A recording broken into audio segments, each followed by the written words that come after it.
May Infinix Note 12 tayong iba-bypass ngayon. Gaya ng mga naunang bypass, same lang din ng procedure. Madami man cut po yan pero totoong nagawa po yan. Totoong natanggal po yung Google account. Panoorin nyo na lang hanggang sa dulo. Dito, click lang natin yan. Makikita nyo yung tatlong dot sa taas, sa right side. Share article natin sa may Phoenix. Ngayon at pag nandito na tayo sa may Phoenix, mag-search lang tayo ng Palm Store. Search natin yan, Palm Store.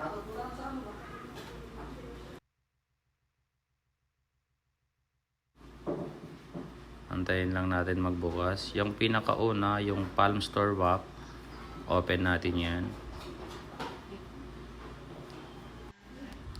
Click natin yung download, saka open. Exit lang natin yan. Open.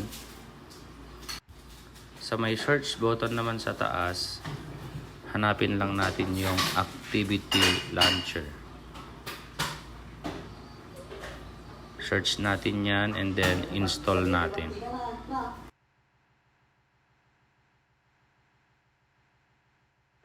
Open na natin pagkatapos ma-install. Wait lang natin. Tapusin nyo at sundan nyo ng maigi kung sakaling ganito yung problema ng unit nyo. Hanapin naman natin yung Android setup. I-scroll natin yung sa may walang lock. Parang nakakandado. Dito nga pala, mali yung napindot ko. So, inulit ko lang siya ulit. Gaya nung sinabi ko nga, pag sakaling mali yung mapindot nyo, ulitin nyo lang. Para saan pa at hindi papayag yan kung kukulit-kulitin mo. Dito nga pala ay habang nagbo-voice over ako, kasalukuyan na rin akong tumatagay ng Alfonso. Kayo ba anong iniinom nyo dyan ngayon? Pa-comment naman oh. Yan. Ulitin lang natin yung kanina. Lumagpas tayo eh. Tingnan nyo lang ng maigi. Paki-zoom in nyo na lang kung masyadong malabo. Pasensya na, Nokia lang yung cellphone ko eh. Pag andyan na tayo, ibig sabihin malapit na tayo sa katotohanan yan. I-skip lang natin yan. And wait natin.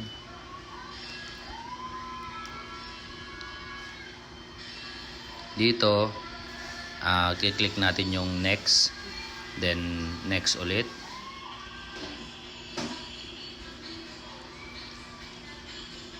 Wait lang natin. Use my Google account.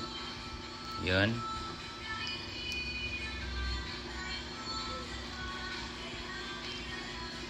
And next ulit natin. Next. Yan. So, ito naman, kakailanganin natin ng any kind of cellphone. Basta Android. And sasabihin lang natin yung set up my device sa my Google mismo. So, aantayin lang natin na ma-search niya yung binabypass natin. Yan, kasalukuyan na siyang nagsisearch.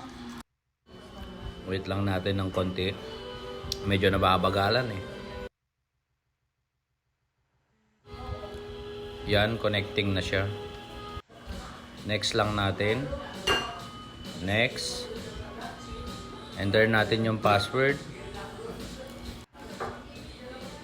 Ito na, copying na siya. So, nag-start na rin mag-loading dito sa kabila. Uy, muntik pa mahulog. Dito naman, pag nag-loading yung ganyan, pwede na nating i-click yung don't copy sa pinakababa. Kasi baka mamaya kopyahin niya lahat. Abutin tayo ng magdamag niyan eh. Click nyo lang yan, don't copy. Then next ulit tayo. Dito nga pala, babalik siya sa pinakaumpisa. Pero nakapasok na yung Google account na pinang-clone natin kanina. So, automatic na parang, consider na tapos na to. Kailangan nyo lang sundan ulit para hindi siya bumalik. Just in case na i-reset nyo pa ulit. Yan, waiting lang tayo. So, yun na nga, bumalik na siya sa pinaka-umpisa. Next lang natin yan. Next. Dito nga pala, ginamitan ko siya ng ginamitan ko siya ng SIM card na may data. Kasi nga, hindi siya tumutuloy sa menu kasi nga parang nag-glitch na siya eh. So, sinubukan ko pa rin to pero ayaw. Ginamitan ko na lang siya ng SIM card na may data. Useless din naman kasi pag gamitan mo ng SIM card na walang data, so hindi mo rin siya mapapunta sa menu. Hindi mo rin siya mapapatuloy. Sa may pinakababa pala, makikita nyo sa may pinakababa niya,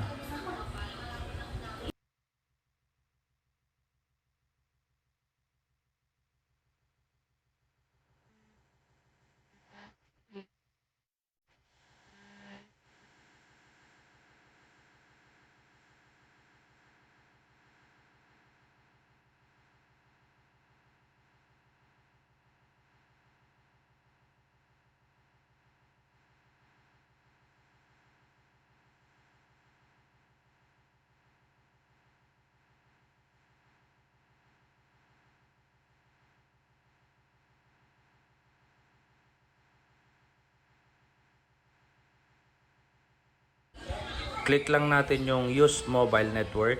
Yan. Then magna-next na siya. Dito tapos na tayo. Don't copy lang. Don't copy. Next. Yun, pumasok na yung Google account kanina na ginamit natin.